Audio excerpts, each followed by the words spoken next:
जितने भी पॉलिटिकल मुखालफिन थे उन सब पे केसेस बनाए गए।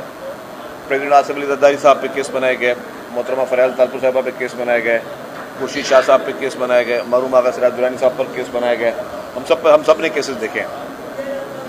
आगा साहब के केस में हुकूमत की बौखलाहट ये थी कि वो सिटिंग स्पीकर थे असेंबली में और वो इस्लामाबाद एक ऑफिशियल काम पे गए हुए थे, तो हुकूमत को गिरफ्तार करने की और इमरान खान के जहन में जो होती थी इंतकामी कार्रवाई की, वो इस हद तक वो थी कि जी वो इंतज़ार करते कि भाई सिंध का एक स्पीकर है, एक कस्टोडियन ऑफ द असेंबली है, वो किसी ऑफिशियल काम के लिए आया हुआ है, उसको जिस तरीके से गिरफ़्तार किया गया वो नहायत ही अफसोसनाक अमल था, शर्मनाक अमल था।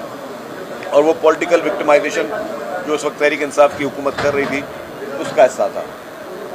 और हमेशा देखें कि पीपल्स पार्टी की सारी लीडरशिप जो वो अदालतों के ज़रिए सुरखरू हुई है, एक्शन चल रहा है और पूरे पाकिस्तान में चल रहा है, सिर्फ कराची की बात नहीं है। आप देखिए पूरे पाकिस्तान में वॉर के बाद जितने भी इलीगल इमिग्रेंट्स आए थे या उससे पहले भी होते, उनके खिलाफ एक्शन चल रहा है। और ये इलीगल इमिग्रेंट्स को निकालना जो है सिर्फ पाकिस्तान में लॉ नहीं, पूरी दुनिया में लॉ है।